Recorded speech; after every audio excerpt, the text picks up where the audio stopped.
topik yang dalam buku teks awak muka surat 42, reka bentuk mekanikal. So apa itu reka bentuk mekanikal? Dia merupakan satu proses penghasilan, kawalan dan juga pemindahan tenaga melalui pergerakan atau pemutaran untuk melakukan suatu tugas. Kalau dalam buku teks dinyatakan reka bentuk mekanikal sebagai satu sistem penghantaran. Okey. Komponen mekanikal adalah bahagian-bahagian yang terdapat pada suatu produk atau gadget yang berfungsi sebagai penghantar dalam melakukan sesuatu tugasan. Katakanlah terdapat pelbagai komponen mekanikal dekat dalam sesuatu produk ataupun gadget, produk tersebut akan dipanggil sebagai sistem mekanikal. Contoh macam basikal. Basikal terdapat pelbagai komponen mekanikal dalam sebuah basikal. So bila dah ada gabungan pelbagai komponen mekanikal, dia akan jadi sebagai satu sistem mekanikal. Sistem mekanikal yang paling ringkas adalah menggunakan sekurang-kurangnya dua jenis komponen mekanikal.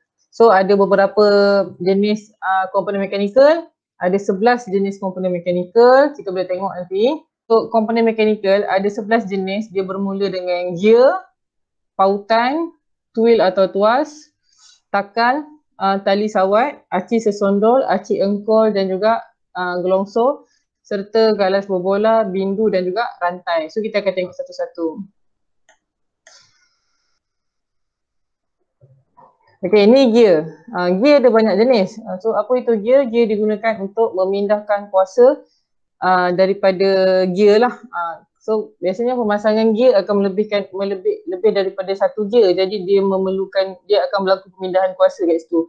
Contoh pada basikal, awak akan nampak lah kat mana gear tu wujud, kemudian ada gabungan rantai kat situ. Okey, saya akan tunjuk slide yang lebih lagi satu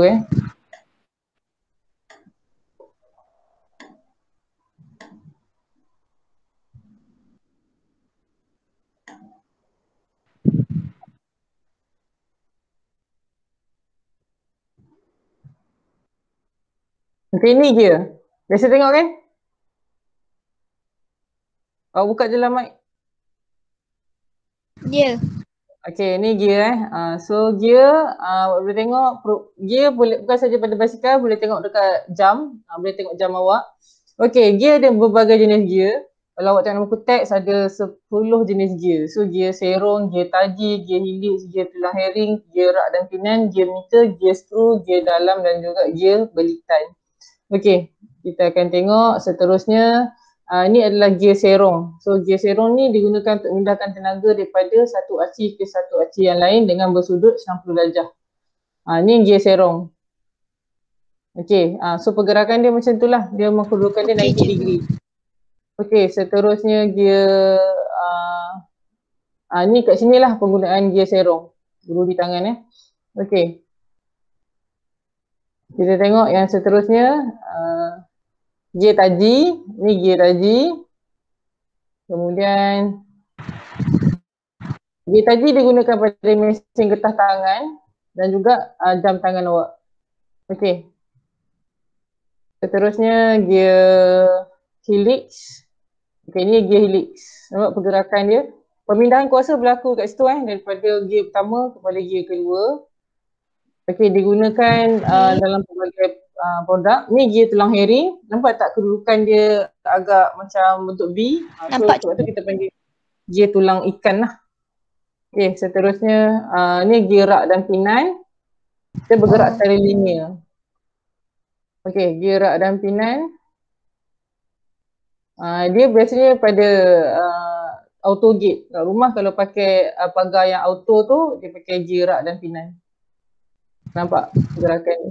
Okey, seterusnya gear meter. Okey, ni gear meter. Dia akan menukarkan arah transmisi. Okey, seterusnya gear screw. Okey, gear screw sama juga, lebih kurang je dengan gear yang lain. Cuma dia ada penyerongan sikit. Ni gear dalam, kedudukannya bahagian dalam. Biasanya dekat ni lah, kira kita nak buka pipe air tu, kat situ ada. Okey, seterusnya gear belitan. Ini adalah gear belitan.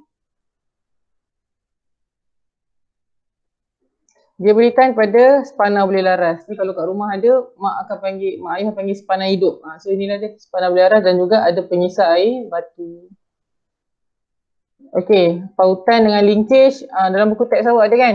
Pautan linkage dia sebagai satu komponen penghubung. So macam inilah keadaan pautan atau linkage. Biasanya pada pintu hospital ada. Ni pada pintu ataupun pada tingkap. So kenapa kena ada pautan ni? Kebaikan dia mengurangkan hentakan lah pada pintu dan juga tingkap.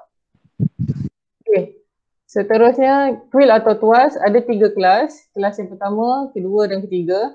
Kuil atau tuas ialah sebuah sistem yang berkaitan dengan daya, beban dan juga fulcrum. Okey, ini adalah first order level, maknanya ni kelas pertama.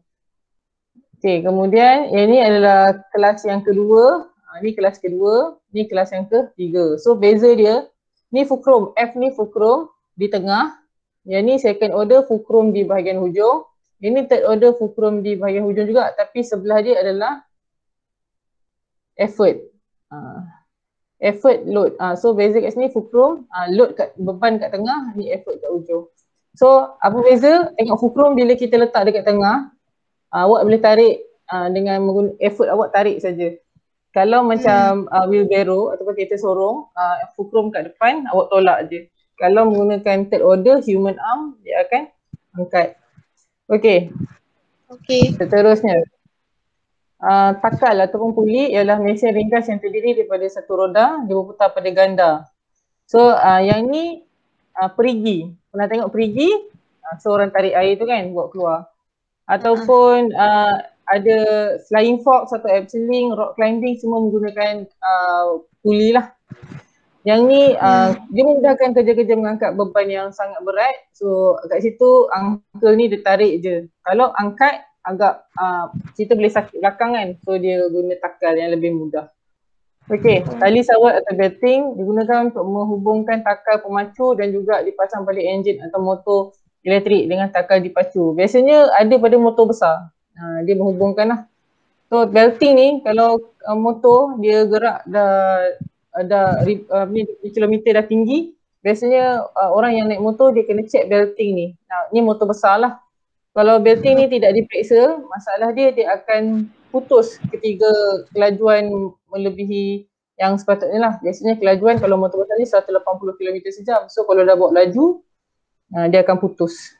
Jadi semua rider dia kena check belting ni okey atau tidak. Tidak bahaya, boleh menyebabkan kemalangan. Okey, ini arti sesondol. Digunakan untuk membuka dan juga menutup injap valve yang ianya boleh dapati dalam kenderaan bermotor. So kat mana nak tengok ni? Nanti kalau you tengok iklan Shell ke, iklan minyak, nanti awak tengok dia ada tunjuk. So pergerakan dia lah. Bila enjin bergerak, injap ni akan buat kerja dia. So kat sini kalau penggunaan minyak kereta kena gunakan minyak kereta yang betul. Kalau kereta menggunakan petrol, kena masukkan petrol. Kalau masukkan diesel, apa jadi? Boleh rosak. Yang seterusnya adalah acik engkol. Acik engkol ni dia menukarkan gerakan linear kepada gerakan berputar. Seterusnya sebagai penghantar kuasa dalam kotak J untuk menggerakkan kenderaan. So yang ni, pernah tengok kat iklan kan? So kalau pernah tengok ni, acik engkol ni bila kita hantar dekat gear, reverse, so dia akan reverse lah kereta tu. Kalau kita hantar ke drive, dia akan drive lah. Okay. Seterusnya, gelongsor atau slider berfungsi sebagai pengurang geseran bagi menggerakkan komponen yang berbeban berat.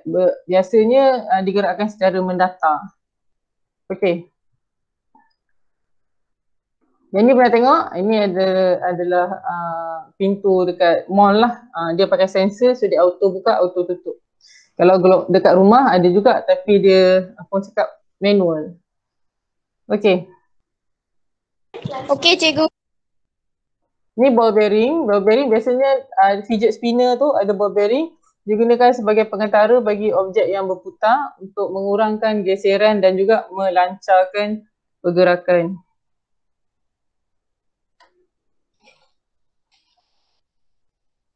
Okey, kalau macam ini, yang ni biasanya pada basikal lah. Kalau pada basikal, kita akan sebut dia sebagai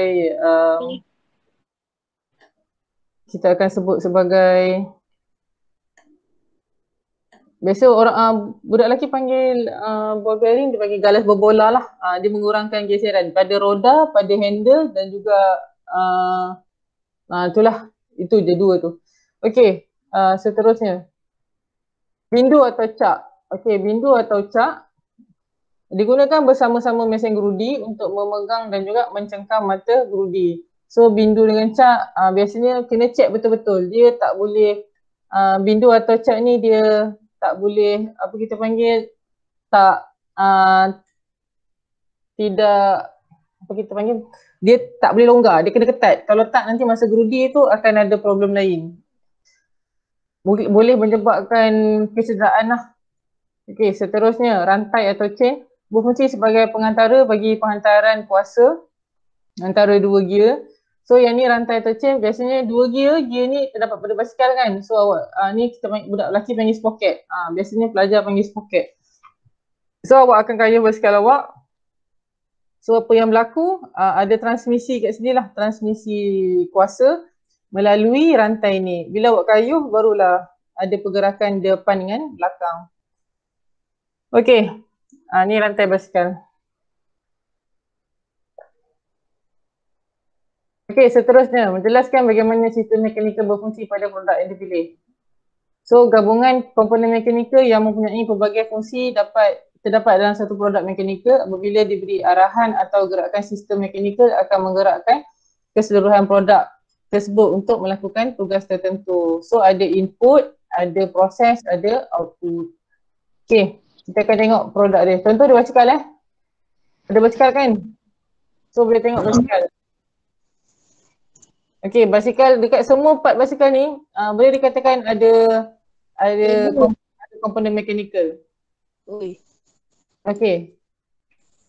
Kita tengok pertama pedal dan ankle.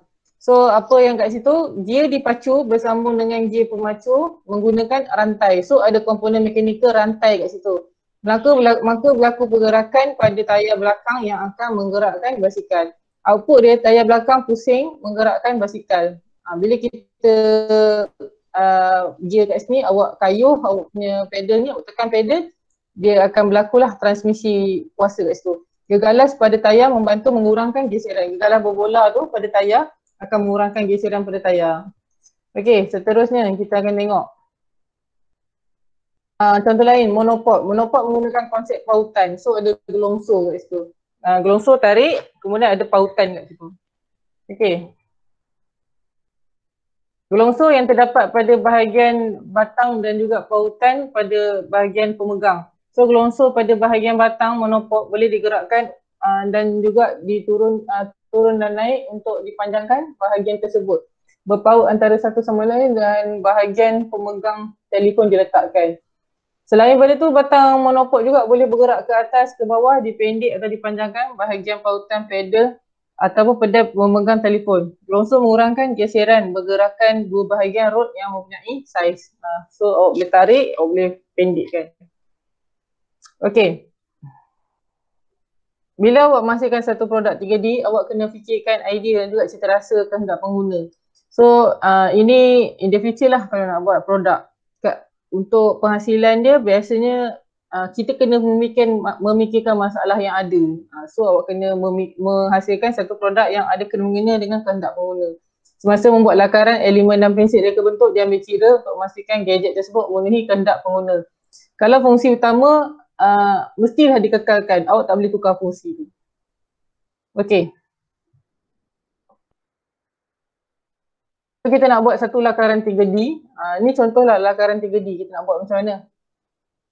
So lakaran 3D awak kena nyatakan apa yang awak nak guna kat situ. Ni monopod. So monopod yang sedia ada tu upgrade kan. Kemudian lepas kita hasilkan satu lakaran tersebut mungkin ada 3 peringkat. Lakaran pertama, kedua dan 3. Kita kena analisis lakaran tersebut dan juga memikirkan kesesuaian komponen yang digunakan untuk mana gadget. Berdasarkan hasil lakaran 3D, reka bentuk menggunakan komponen sistem mekanikal yang dipilih, murid kena buat analisis kesesuaian komponen sistem mekanikal yang dipilih. So kat sini ada pautan, ada gelongsor. Kena fikirkan sesuai atau tidak. Kemudian kita akan buat analisis. Analisis tu akan dibuat mengikut 4 perkara ni. Perkara pertama adalah reka bentuk komponen. Perkara kedua adalah jenis bahan binaan. Perkara ketiga adalah kedudukan pemasangan komponen dan kemudian kemasan. So apa yang kita tengok reka bentuk komponen, okey tak? Pengguna suka tak? Kemudian jenis bahan binaan senang atau tidak nak cari. Boleh berfungsi dengan baik atau tidak. Kedudukan pemasangan komponen kena fikirkan sama ada sesuai ke tak pemasangan tersebut. Kemasan menarik atau tidak. Boleh melindungi kelemahan daripada komponen tak. Contoh kan macam dekat luar rumah ada pagar rumah, mak awak kadang-kadang mesti kata oh kena cat lah pagar sebab dah berkarat. Sebab kita nak melindungi kelemahan. Contoh lain macam dekat rumah ada dinding tapi dah dinding dah nampak berkulat ke apa, so kena cat rumah. So cat rumah tu kenapa kena dilakukan adalah untuk melindungi kelemahan yang ada pada dinding. Okey, seterusnya. Ni contoh jadual analisis. Setelah kita buat produk tu, kita kena buat satu contoh jadual analisis berdasarkan 4 perkara tadi. Reka bentuk, komponen, jenis bahan, kedudukan pemasangan dan kemasan. Adakah benda ni boleh dilakukan atau tidak ataupun sesuai atau tidak. Kalau tak sesuai kena tukar. Contoh kat sini pakai cat sembuh ataupun spray paint. Sesuai atau tak? Kalau tak kena tukarlah dengan cat yang lebih sesuai. Seterusnya. Hasil analisis tu dirumuskan dalam bentuk jadual. So masa awak buat dalam bentuk jadual tu kita kena terangkanlah kelemahan dan juga kekuatan dan kelemahan sistem mekanikal pada gadget di mana. So rangka menopok ni kalau awak gunakan konsep gelongsor kena nyatakan kekuatan dia apa, dapat dipanjangkan semasa digunakan dan dipendekkan dan juga memudahkan penyimpanan.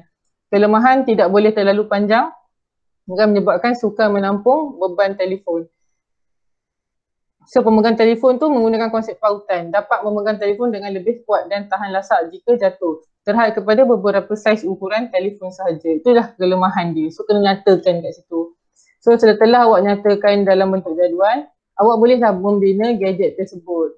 So cara untuk membina gadget, mula-mula membuat lakaran ceraian, sistem dan komponen. Kenapa kena buat lakaran ceraian? Supaya orang lain nak tengok produk tu, dia tahu nak pasang macam ni. Kemudian menyediakan bahan-bahan dan alatan binaan. Kemudian penghasilan komponen, mungkin ada beberapa part komponen yang kita kena hasilkan sendiri.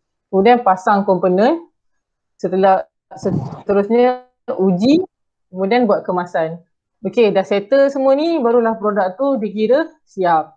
Okey, kita tengok step one by one. So ini adalah membuat lakaran ceraian. Lakaran ceraian adalah lakaran yang menunjukkan cara pemasangan sesuatu produk. Okey, seterusnya, awak kena sediakan bahan. Bahan yang awak kena sediakan tu awak kena ambil kira kesesuaian komponen, fungsi komponen, tugas komponen. Okey, ni contoh alatan dan bahan pembinaan lah. Seterusnya penghasilan komponen adalah melalui proses. Kalau kita buat pemesianan, pembentukan lah, tuangan dan juga sebagainya. So bahan mentah binaan pelbagai saiz dan rupa akan diubah, dibentuk dan diacukan kepada bentuk yang bersesuaian serta mempunyai fungsi yang tertentu. So ini contoh penghasilan komponen. Okey, seterusnya pemasangan komponen. Pemasangan ni dipasang sehingga menjadikan produk atau model yang lengkap. Kalau tak lengkap, dia bukanlah satu produk yang baik lah. Setiap komponen mempunyai fungsi tersendiri dan saling berpaut antara satu dengan yang lain. So boleh tengok kat sini contoh pemasangan komponen. Kalau pemasangan tidak berjaya, kena buka balik dan pasang lagi sekali. Setelah selesai tu, kita akan buat satu pengujian. Ada 4 ujian, ujian makmal, ujian parameter, ujian simulasi dan juga prototype. Produk tu diuji sehinggalah mencapai tahap keupayaan dan juga memenuhi spesifikasi. Pengubahsuaian dan juga penambahbaikan perlu dilakukan sekiranya ada beberapa kecacatan lah. So kemasan juga digunakan untuk menutup kelemahan rupa permukaan produk seperti karat dan permukaan yang tidak rata. Kemasan perlu dibuat sebagai nilai estetika suatu produk agar kelihatan cantik dan juga menarik perhatian pengguna. So contoh kemasan kita menggunakan cat sembuh. Ni adalah cat sembuh lah. Ada juga orang menggunakan wallpaper pun boleh. So ini macam mana nak membina gadget berfungsi. Nampak tak lakaran reka bentuk mekanikal, lepas tu dia hasilkan produk dia. So bila pelajar dah sampai tahap ini, biasanya kita akan bagi TP6. Selain daripada tu, lakaran reka bentuk mekanikal ni contoh dia lakarkan tempat sedia baju yang lebih menarik dan juga lebih berkonsepkan mekanikal. So kat sini dinyatakanlah apa yang digunakan. Kat sini digunakan gelongsor. Okey, Seterusnya, ni produk lain, dia buat yang tangan tu, tangan tambahan pun boleh juga. So selain pada tu contoh produk inovasi, ni contoh produk inovasi. Ni dia implement daripada tolak basikal ni, daripada stroller tu ibu kena tolak dengan apa tu cakap, kena berjalan sambil tolak. Sekarang ni ibu boleh naik basikal dan juga naik dengan anak. So samalah juga macam ni nak peel apple tu, kupas apple selalu pakai pisau atau peeler kan. So sekarang ni dia buat satu mesin, macam mesin ringkas, letak, senang nak kupas buah. Okay, selain pada tu ini adalah contoh produk inovasi lah. Biasanya kalau tengok DIY atau Mr. DIY ada banyak, boleh tengok kat situ. Selain daripada tu, contoh produk inovasi yang lain. Juga yang ni contoh produk inovasi yang jaranglah didapati tapi kita boleh tengok. Selain tu basikal lipat. Contoh basikal. Kalau biasa komponen basikal mekanikal yang biasa adalah basikal yang tak boleh dilipat. So sekarang dah ada banyak dah basikal folding basikal lipat siap boleh bawa naik basikal daripada kalau dah rasa nak naik dekat Melaka boleh bawa basikal ke Melaka. Macam tu lah maksud dia. Okay. Yang terakhir adalah penambahbaikan sistem perlu dilakukan sekiranya sistem yang diguna pakai itu mengalami kegagalan dari segi fungsi dan juga kecacatan pada reka bentuk.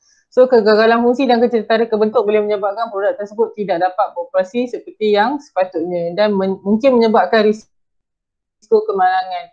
Jadi disebabkan itu beberapa cadangan penambahbaikan perlu dijalankan. So apa yang akan dinilai adalah 4 perkara ni. Aspek cadangan penambahbaikan akan diberi ke atas 4 perkara ni lah. So apa yang akan diberi, contoh mungkin rupa bentuk tu akan diubah, totally ubah, dia akan ubah lah. Selain pada tu biasa kemasan, cat, mungkin upgrade cat. Okay, ujian penilaian objek kefungsian dilakukan untuk mengenal pasti sama ada objek dihasilkan tu menepati ciri yang dikendaki atau tidak. Kekuatan bahan, kekuatan cantuman dan juga daya penyerapan, kekenyalan, keteguhan dan juga kekonduksian. Okey. Ini ujian kestabilan. Stabil atau tak? Dia guna konsep, dia tengok pada bahagian pautan. Bahagian pautan letak barang, lepas tu barang terjatuh. So tak stabil lah benda tu. Okey, selain daripada tu, boleh tengok bila berlaku kecacatan dekat bahagian tu, biasanya orang kena ubah fungsi tersebut ataupun menambah baik komponen atau bahan ataupun menggantikan komponen dengan komponen yang lebih baik supaya kalau pautan tu dia hanya tertumpu pada satu saiz, so kena tukar. Instead of pakai pautan yang pada satu saiz, mungkin kena tambah pautan yang boleh menggunakan lebih banyak saiz. Okey, itu saja. Device ni, okey? Okey, cikgu. Okey, boleh tengok buku teks awak. So pada muka surat 49, pada buku teks awak muka surat 49, kita akan buat satu lakaran 3D reka bentuk gadget mechanical menggunakan sistem mekanikal yang dipilih. So kat sini ada 3 idea lah. Idea pertama nak buat macam mana, idea kedua upgrade daripada idea pertama, idea ketiga ini futuristik, lebih sesuai dengan keadaan semasa. Kemudian perlu kat situ kena nyatakan gelongso, maksud dia kena nyatakan komponen mekanikal yang terlibat. Contoh kat sini dia gunakan gelongso. So dia ada noted kat sini lah dia guna gelongso. Kemudian ada pautan pada pemegang lampu dan juga ada tuas pada pengunci pemegang lampu. Seterusnya. Okey, setelah membuat lakaran, kita kena buat analisis. So analisis tu perlu dibuat berdasarkan 4 aspek. Yang pertama adalah reka bentuk komponen, yang kedua adalah jenis bahan binaan yang digunakan, yang ketiga adalah kedudukan pemasangan komponen dan yang keempat adalah kemasan. So apa itu reka bentuk komponen? Pastikan dia mempunyai nilai kebolehpasaran yang tinggi. Seterusnya jenis bahan tu sesuai digunakan dan berfungsi seperti yang kita harapkan.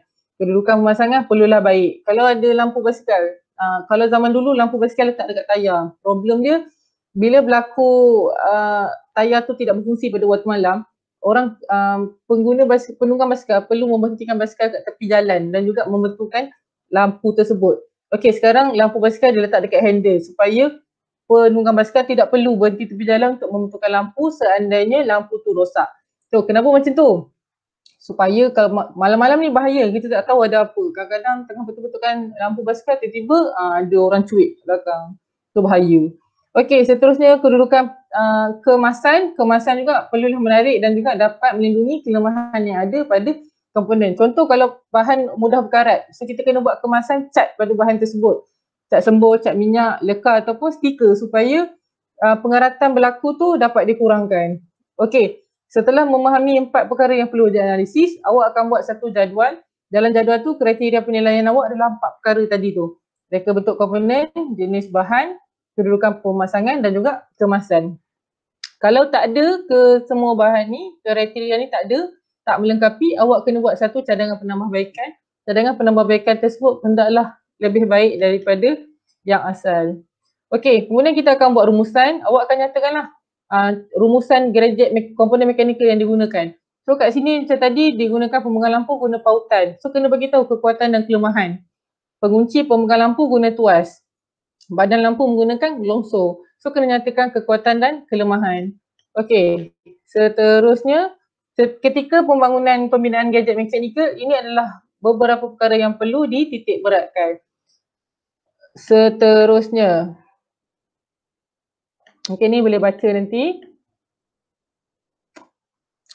Last sekali, pengujian. Pengujian perlu dijalankan supaya produk yang awak gunakan tu tidak berlaku kerosakan. Kalau ada beberapa fungsi yang tidak boleh diguna pakai, awak akan upgrade dan juga buat penambahbaikan. So sama jugalah dengan kemasan. Kemasan untuk menutup bahagian-bahagian yang tidak dapat berfungsi dengan baik. Okey. Last sekali, setelah kita hasilkan produk, kita akan buat satu cadangan penambahbaikan kepada sistem tersebut. So 4 perkara yang perlu dititik beratkan. Yang pertama rupa bentuk, yang kedua adalah bahan, yang ketiga adalah fungsi dan yang keempat adalah kemasan. Kemasan ni adalah warna, bahan dan juga kemasan. So rupa bentuk memainkan peranan yang penting bagi suatu gadget atau produk supaya dia dapat menarik dan juga dapat menawan hati pembeli atau pengguna. Faktor ni mestilah diberi keutamaan mana-mana produk agar produk yang nak dibina tu lebih istimewa berbanding dengan gadget-gadget atau produk yang sedia ada. Contoh dia rupa bentuk tu mestilah mengikut trend terkini. Ni lampu ni zaman saya kecil-kecil. Sekarang dia lebih menarik dan juga lebih futuristik. Okey. Seterusnya bahan. Bahan tersebut hendaklah bahan yang sesuai dan juga bahan yang mudah didapati serta bahan yang tahan. Contoh kalau keluli dia karat, kita buat satu penemuan yang lebih moden, kita guna plastik yang lebih tebal. Tapi kalau plastik ni pula cepat patah, so kita up pula dengan gentian. Kita guna gentian karbon, bahan ni lebih tahan daripada logam dan juga sangat ringan. Sesuailah untuk hasilkan produk-produk mekanikal. Okey, seterusnya fungsi. Instead of pisau biasa ni, kita upgrade menjadikan pisau tersebut lebih futuristik dan juga lebih berguna. So fungsi pen, contoh fungsi pen ialah dapat menulis dan juga menggaris dengan lancar. Mungkin kita dapat hasilkan pen yang dapat mengeluarkan laser untuk dan juga boleh menyimpan beberapa maklumat lain. Okey, ni pula kemasan. Kemasan untuk menambahkan daya tarikan kepada satu produk. Mungkin boleh hasilkan kemasan yang nampak maskulin, nampak feminin supaya dapat menarik perhatian pengguna. So dengan adanya kemasan, dengan adanya kemasan, produk tersebut akan lebih menariklah dan bergaya. Okey, dengan kemasan cat, permukaan longgang dapat dilindungi daripada kelembapan sekaligus masalah karat dapat diatasi. Okey, so ni adalah rumusan reka bentuk mekanikal. Ada soalan tak Syamugam? Ada soalan tak? Tak. Okey, ada modul kan kat rumah? Ada modul tak? Ada. Cuba tengok reka bentuk mekanikal muka surat berapa?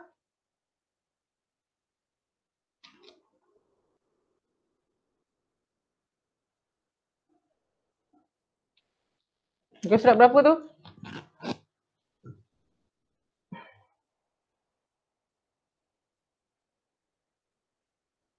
Shan? Muka surat berapa? Reka bentuk okey? Sekejap cikgu. Okey.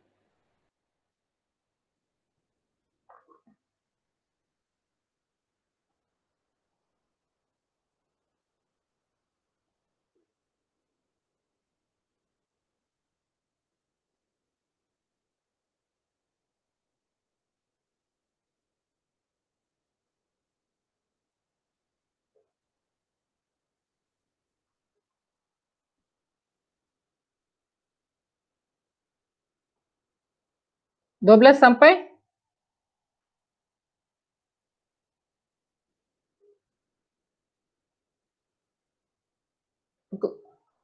Muka surat berapa Jan?